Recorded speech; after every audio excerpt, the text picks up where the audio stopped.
Hi, welcome back to Reading the Bible in a Year. Today is day 33. We're reading Exodus chapter 4, verse 18 to 31, the ending of chapter 4, Exodus chapter 5, Exodus chapter 8, and Exodus chapter 7, verse 1 to 13. Exodus chapter 4, verse 18. Then Moses went back to his father-in-law, Jethro, and said to him, "Please let me return to my relatives in Egypt and see if they are still living." Jethro said to Moses, "Go in peace." Now in Midian the Lord told Moses, "Return to Egypt, for all the men who wanted to kill you are dead." So Moses took his wife and sons, put them on a donkey, and returned to the land of Egypt. And Moses took God's staff in his hand. The Lord instructed Moses, "When you go back to Egypt, make sure you do before Pharaoh all the wonders that I have put within your power. But I will harden his heart, so that he won't let the people go. And you'll say to Pharaoh, 'This is what the Lord says: Israel is my firstborn son. I told you, let my son go, so that he may worship me, but you refused to let him go. Look, I am about to kill your firstborn son.'" On the trip, at an overnight campsite, it happened that the Lord confronted him and intended to put him to death. So Zipporah took a flint, cut off her son's foreskin, threw it at Moses' feet, and said, "You are a bridegroom of blood to me." So he let him alone. At that time she said, "You are a bridegroom of blood," referring to the circumcision. Reunion of Moses and Aaron. I just want to say, I don't know if I understand what just happened right now with Zipporah about why she had to cut off her son's foreskin at that time. But it might be in relation to the covenant previously made with Abraham. I guess we'll find out. Reunion of Moses and Aaron. Verse 27. Now the Lord had said to Aaron, and if anyone knows the answer, please share it in the comments. I want to know. Back to the Bible. Reunion with Moses and Aaron. Verse 27. Now the Lord had said to Aaron, "Go and meet Moses in the wilderness." So he went and met him at the mountain of God and kissed him. Moses told Aaron everything the Lord had sent him to say, and about all the signs he had commanded him to do. Then Moses and Aaron went and assembled all the elders of the Israelites. Aaron repeated everything the Lord had said to Moses and performed the signs before the people. The people believed, and when they heard that the Lord had paid attention to them, and that he had seen their misery, they knelt low and worshipped. Exodus chapter 5. Moses confronts Pharaoh.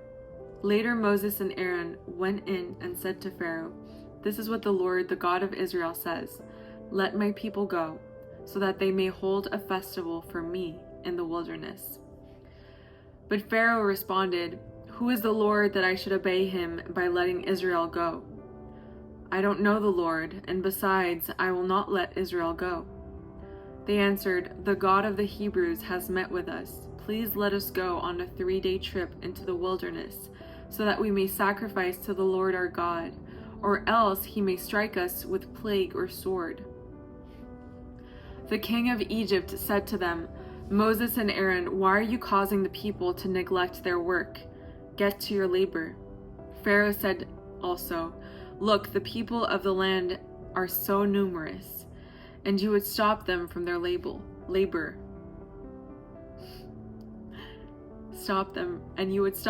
Let me just reread that verse. Pharaoh also said, "Look, the people of the land are so numerous, and you would stop them from their labor." Further oppression of Israel.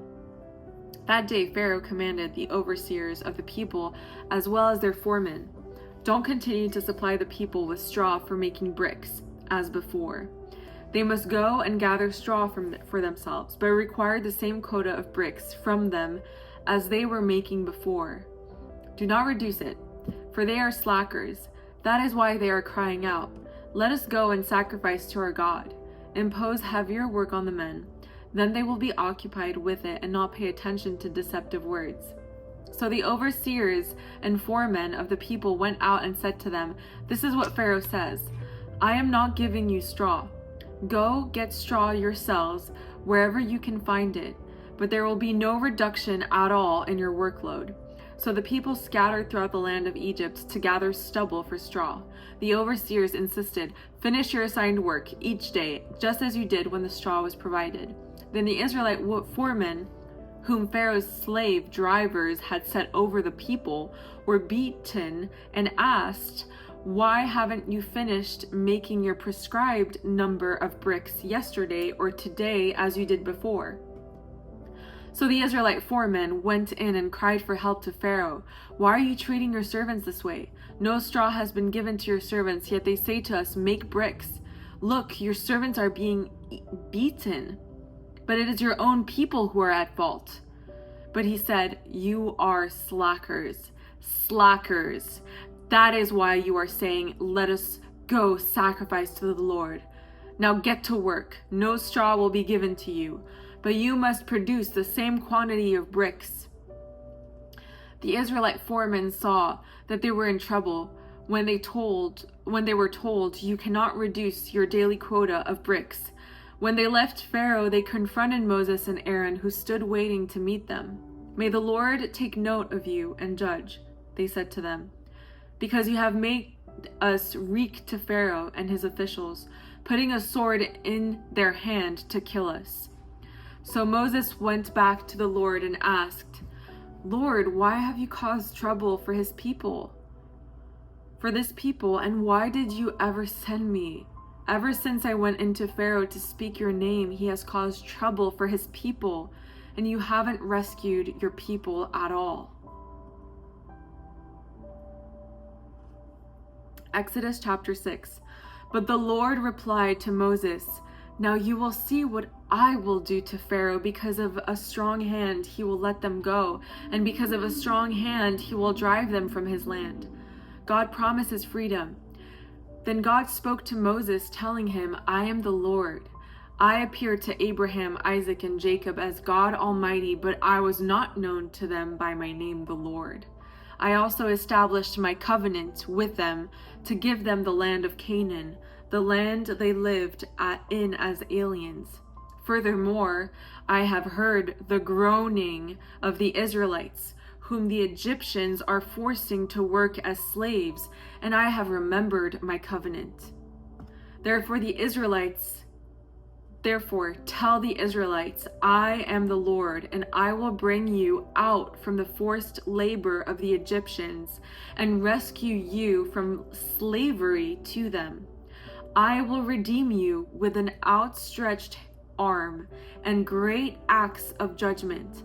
I will take you as my people, and I will be your God. You will know that I am the Lord your God, who brought you out from the forced labor of the Egyptians.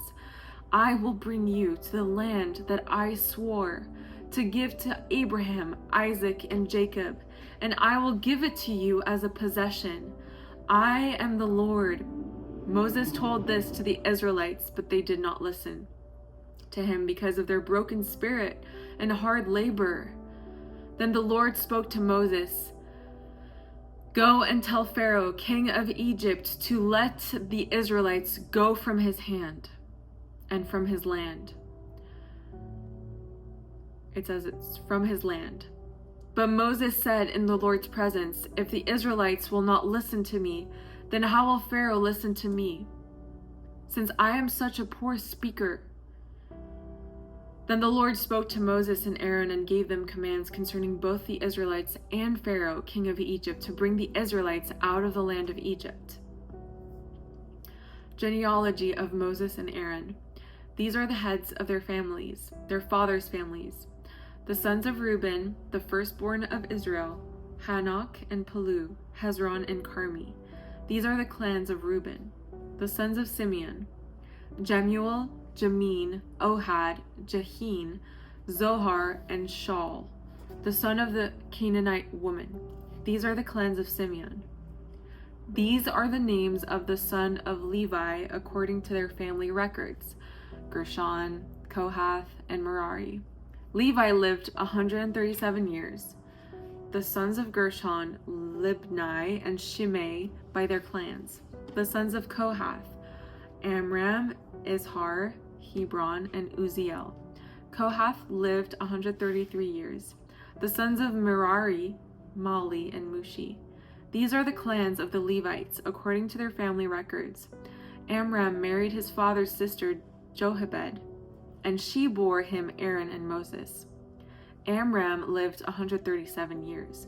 The son of Izhar, Korah, Nepheg, and Zichri.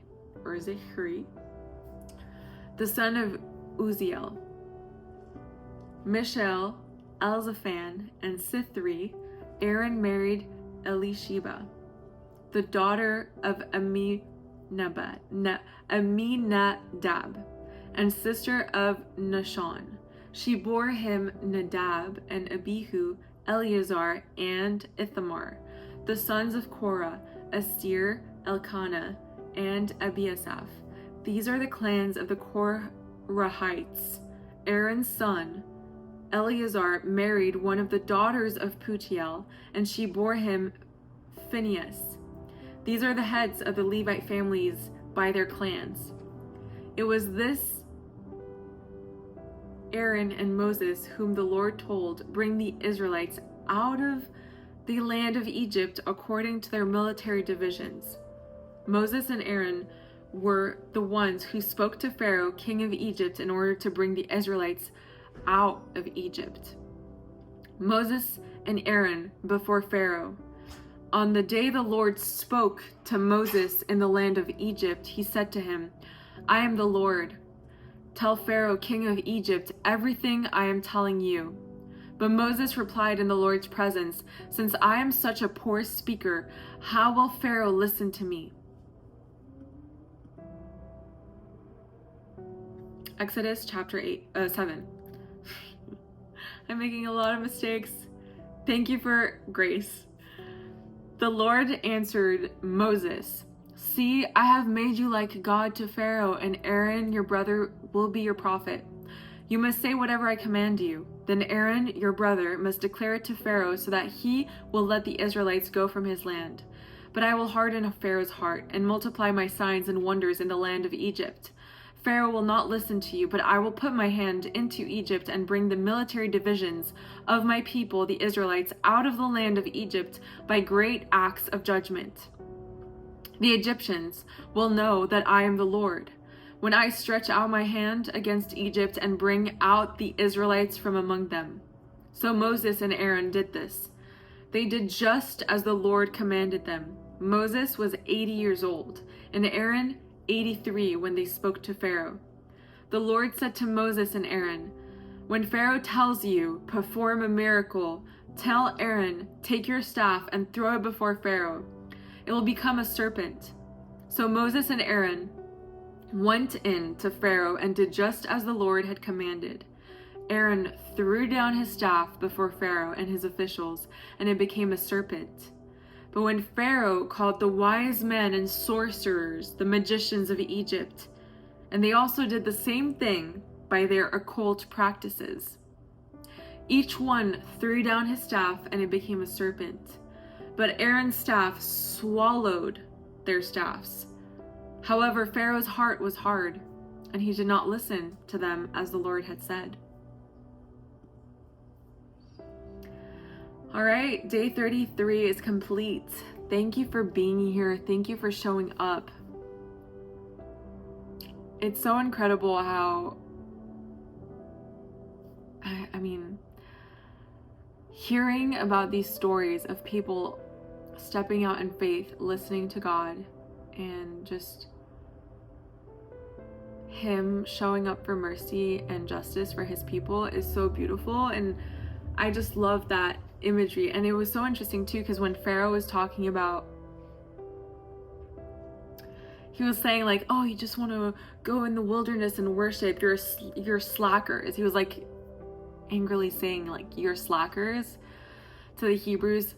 or he was saying that to Moses and Aaron, who represent the Hebrews. And it's just so interesting because I've heard that voice before, you know, the little sneaky criticizing voice that just like says, oh, you can't rest, you can't stop working, you have to just keep working. If you take a nap, you're a slacker, you're lazy. Like, you know, that little sneaky voice. So it's so interesting to read that right now, and I just thought of that because sometimes, you know, like, it's good to rest and just rest, enjoy it. I'm just thinking about that too because I'm really tired today and I'm just really excited to take a nap. So and yeah, and I love it. It's reminding me of this verse that Jesus said, where he said, come to me, all you who are weary and burdened, I will give you my yoke, for my yoke is easy and my burden is light. I will give you rest. He says, I will give you rest, for my yoke is easy and my burden is light. I love that verse so much, and so I'm just gonna do that now. All right, I'll see you tomorrow. Bye.